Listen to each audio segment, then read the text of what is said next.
So today we're going to be doing a couple different dishes. You're going to be lucking out because you get two today instead of just tasting one. We're doing these both out of the Irish Cookbook. We're doing an Irish asparagus blue cheese salad and an Irish fried cabbage with bacon. So the first thing I'm going to start off with is our bacon, and I'm just cutting it up here. And with bacon prices going up so high right now, I saw here, wow, here in Las Vegas have the highest prices for bacon that I've seen, $8 and $9 a pound. It's kind of outrageous, and you don't want the lean bacon for this. We kind of want the fattiness, because that's what's going to go and flavor everything with the cabbage that we're going to do. So cut this all out here a little bit. I'm going to start this off here, because this is going to take us a while here. Okay, it looks like we're out of fuel on this one. That's fine.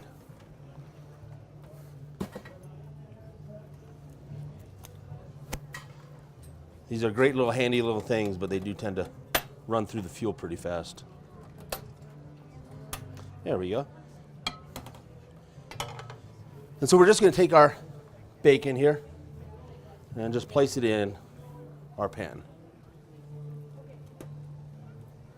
And then we'll go right into what we're doing for our asparagus. So pork is a big part of Irish cuisine, but only been so for the last 160 years. Kind of they got that way because of the potato famine. And if you were here yesterday, you might have heard me tell about the story about the potatoes in Ireland. But for what you know, they pretty much blamed the corned beef industry, which was the salted beef industry, for the potato famine, the regular people that were eating potatoes. And so some of them changed their business from salted beef to salted pork. And so in the last 160 years, there's been a huge increase of salted pork or any kind of pork dishes in Ireland. So we're gonna have that cooking up. And now I've got my water already going for my asparagus blue cheese salad. Now, there's a little bit of salt in here, and that's gonna be a kind of a base flavoring for it. We don't wanna overcook asparagus. And that is kind of one of the things, yes, there's a joke about Irish cuisine going and boiling everything. But the thing is, we all think about it is because we overboil it. And we're not looking to do that. A lot of times when I would serve this, I would keep the asparagus whole. But in this particular case, because I want everybody to try a little bit, we're going to chop it all up. And we're just going to get this so the asparagus is just a little limp. We don't want it majorly, we just want it a little limp. And I want to make sure that all of you get to try some. So my cookbooks that I've written, and like I said, we're in my Irish cookbook, are like half a cookbook, half a history book. And so they talk about a lot of the different types of cuisine in all the 8 Celtic nations.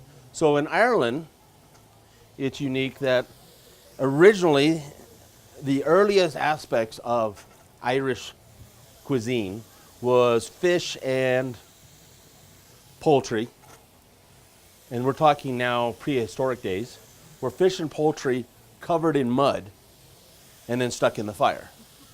And that way, but what that was doing, the mud was an airtight seal around it, and then was making it so that you could basically bake it in the fire. Like I said, we're talking Stonehenge type deal. The other ones, a little bit later, when they started to get a little bit more adapted in some sort of ironworks or stoneware thing, they started to cover it with honey. And there are editions where they'll use honey with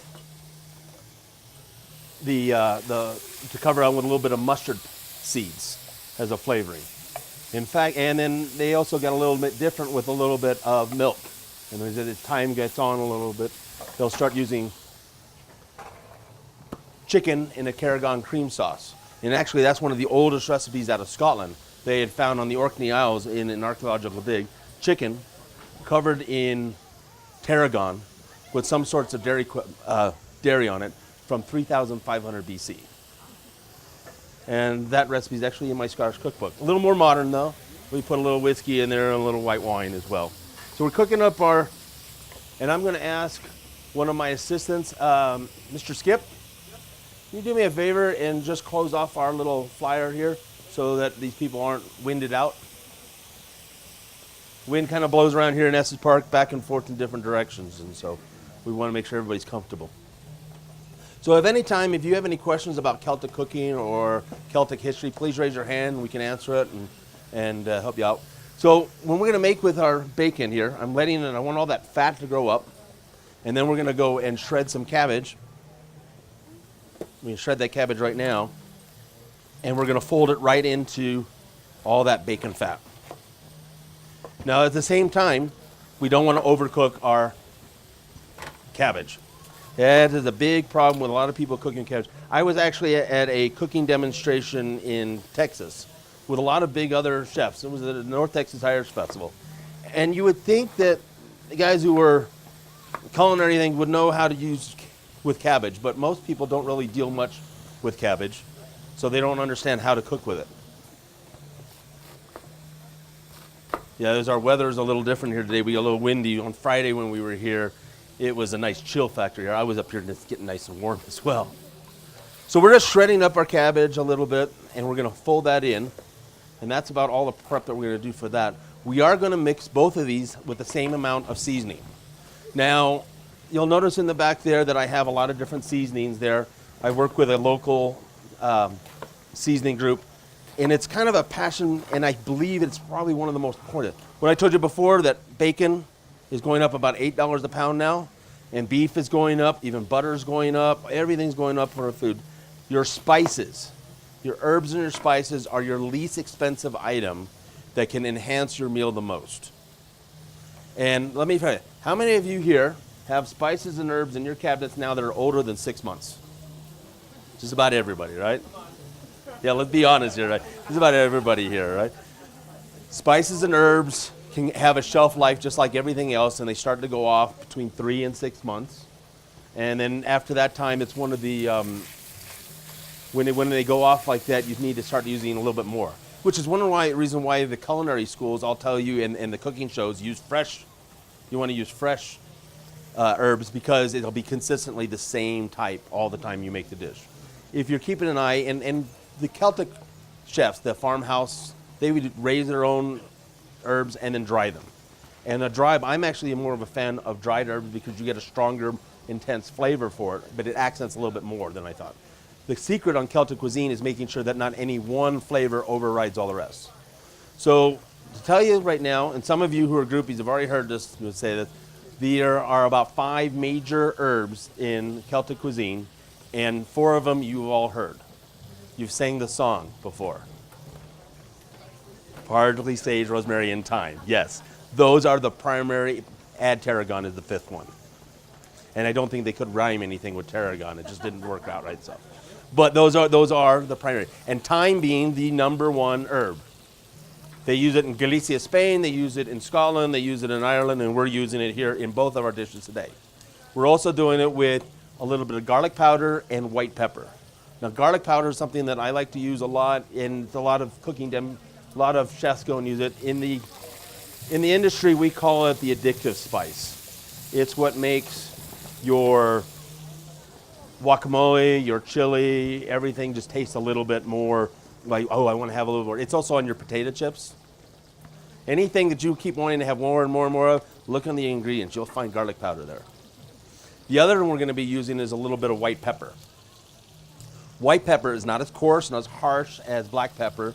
The French have really taken it to new extremes, and so the Britons, mostly done with soups, white soups and stuff, salads and stuff, where you didn't want that speckled black pepper. But it actually has its own unique flavor too. And I really enjoy the way white pepper kind of hints in, and it hits you from behind. You're not really expecting it. Does white pepper come from the same place as black pepper? It does, same kernel, or you can actually buy the white pepper kernels. And there is a big spice shop chain out of Colorado in Denver, but they've got all over Denver and Fort Collins and everywhere that I would suggest, because they even make my own brand spices. They're really, really good. I've been using them for 10 years now. So we're gonna go, like I said, my bacon was just slightly cooked. We don't want to cook it all the way through. We're taking our cabbage right now.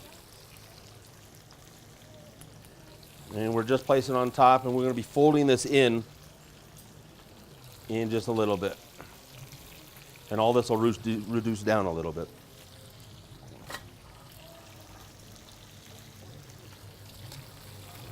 So some of the other spices that may not on those major 5 that they use a lot, one of them is dill and the other one is caraway. They use a lot of caraway seeds, not just like rye bread. We used it on Friday for a potato and cabbage soup with caraway seeds. So we're going to check on our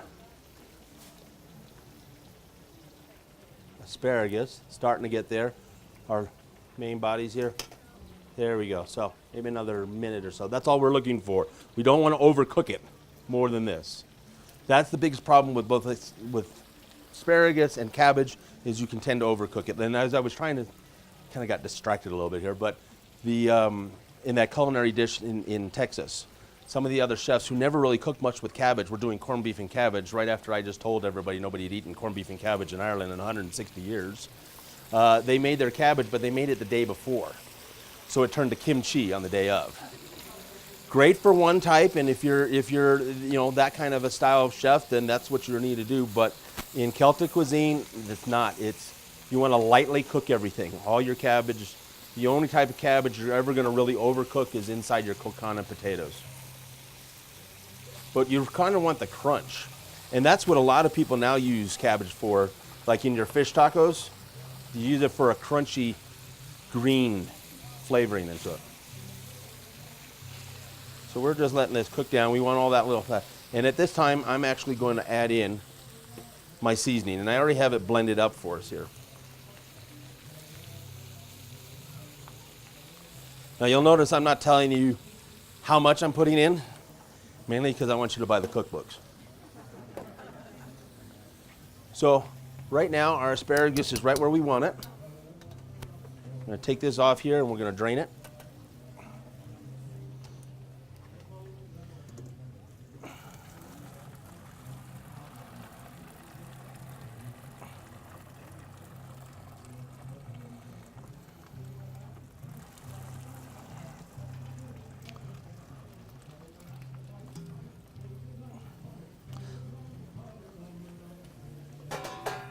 And then what we need to do real quick here is we need to cool it down.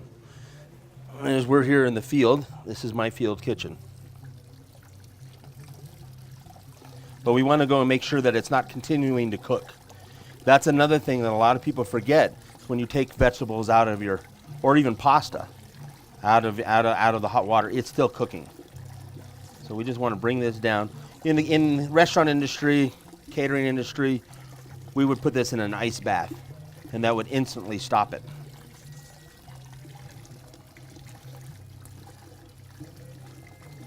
All right, there we go.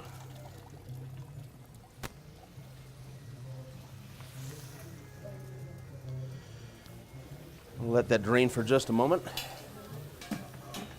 as we fold in a little bit more. So like I said, you guys are getting lucky. You get to try 2 different ones at once. If you want to come back later today, we are doing beef collops, which are they're done with a little bit of flour and seasoning and done with their own gravy sauce, little mushrooms and onions on it. Really, really tasty. And then at the end of the day, we are doing a very traditional Scottish dessert called a cranachan. Cranachan, what we're doing today, is a drambuie laced whipped cream with folded in raspberries and toasted steel cut oats. Anybody getting hungry right now? Somebody I know already broke their fast here when they had breakfast beforehand. So I've got my asparagus all set here. And we can take our fire off here. We don't need this. So now we're taking our asparagus, putting it in our bowl, and we're going to add blue cheese. Now we're using blue cheese crumbles. There is in Scotland a very famous blue cheese manufacturer called Lanarkshire Blue, but in Ireland as well, there's a lot of blue cheese that's done. Blue cheese, when it was introduced through the Celts, through the Vikings. How many people knew that Dublin was actually a Viking city to begin with, and that the Irish actually invaded it? They didn't start it. It's now the national capital, but they invaded it. They didn't start that originally. It sounds like It may have changed names over the year or pronunciations, but that was originally a Viking city. So we're going to add a little blue cheese crumbles, and this is going to kind of give us a richness flavor. Now, when we talk in other kinds of culinaries, Parmesan is what is normally used to go and give any kind of a sauce or whatever a very rich flavor. West Celts, we're going to be using blue cheese. Now, I know some people are not blue cheese fans, basically anybody under 30, and I blame ranch. All of you of us who are over 30 remember that all there was a choice when you went out to dinner was blue cheese or Italian, right? If you were lucky, maybe they might order, say French, and now you can't even find French dressing anywhere at all. Nobody makes it anymore. So we're adding blue cheese crumbles here. This is not going to dominate our flavoring here. This is just going to accent it through. What we need to do is make sure it's all placed around here. Ooh. And then we're going to add in, like I said, our seasoning. What was the seasoning I said that we put in? A little thyme, a little garlic powder, a little bit of white pepper. And we're going to mix all that in.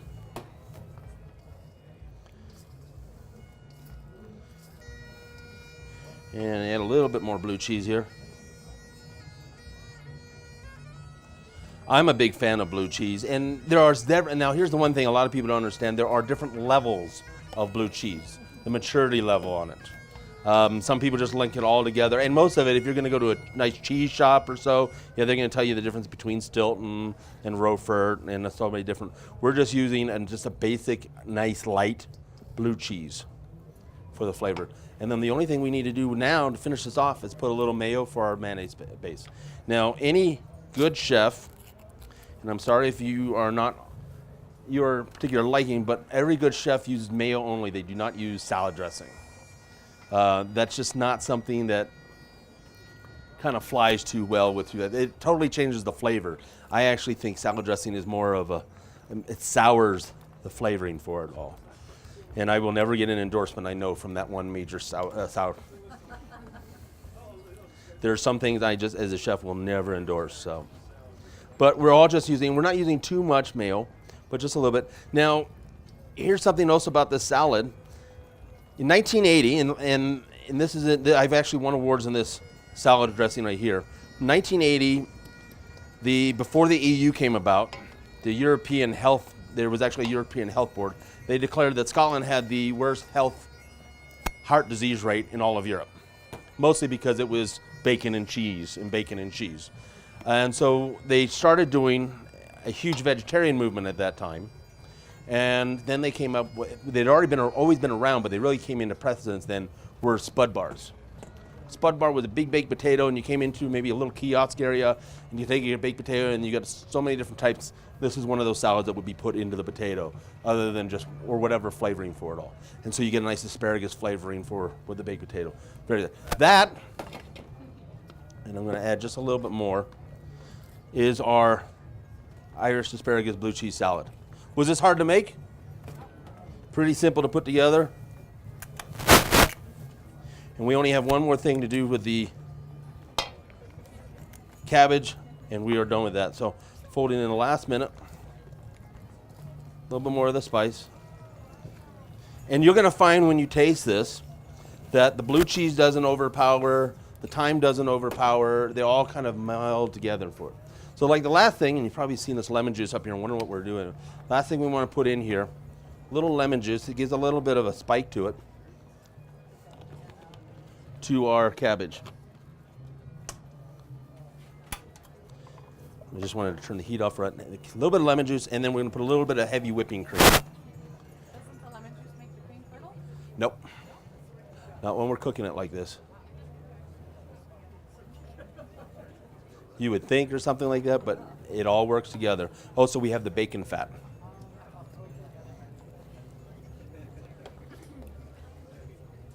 So was this dish very hard to make?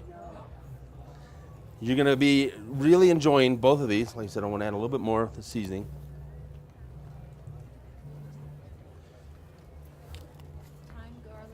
Thyme, garlic powder. Now, I actually watched a couple other of the food channels and other things, and they will even talk about they use granulated garlic. I like garlic powder because it hides itself away pretty fast. And we're just now just letting it reduce down. So those are just two simple books, two simple recipes that are in my Irish cookbook. I've also won a few other recipes in the Irish cookbook in Top Chef charity competitions in Denver, Dallas, and Las Vegas. We won with the Irish asparagus blue cheese salad. We won with a 3-time marinated Irish stew. So you take the lamb and roll it in a little flour with seasoning, pretty much the same seasoning we were using. Saute it in a little olive oil or butter. The heat from that will open up the pores on the lamb. And so when we add our next thing, and we're just making this in a nice pot, we add a little red wine. The red wine sucks in, the meat just sucks in that red wine, makes it really juicy tender.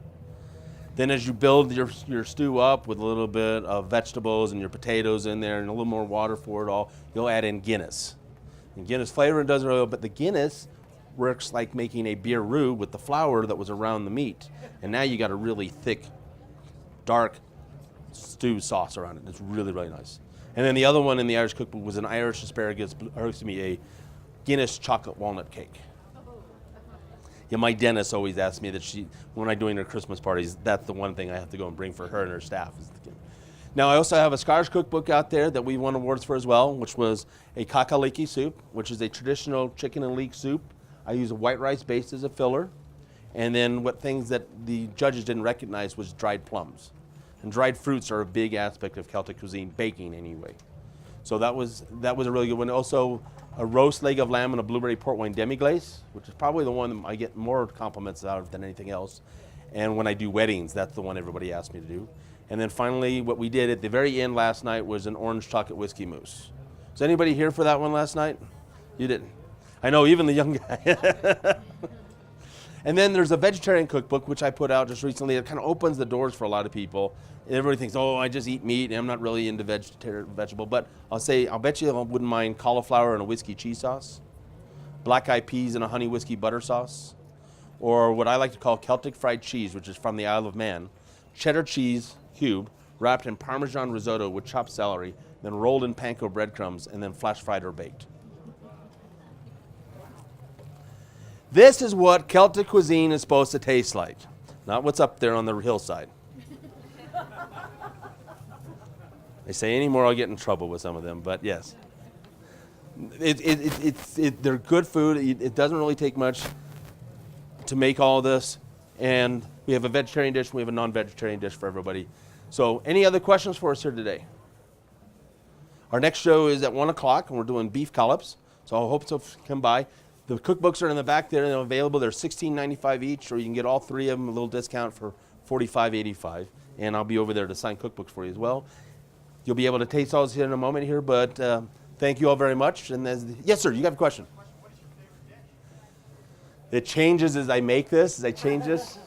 Actually, one of the ones that I really enjoy making is roast tit bubbly jock. It's actually called a roast tit bubbly jock. It's a roast turkey where you put sausage meat into the neck. In the stuffing, you put oysters, water chestnuts, and chicken livers. Then you take some more chicken livers and puree it with a lot of whiskey, and you pour it underneath the turkey. And then as all that dripping comes down into the turkey mix, you pour all that out, put 1 tablespoon of red currant jam into it. The pectin is your instant thickening, and you make your gravy out of it. Awesome. Really, really good. Any other questions here? Well, like I said, thank you very much. And as the Irish say, slán go flór.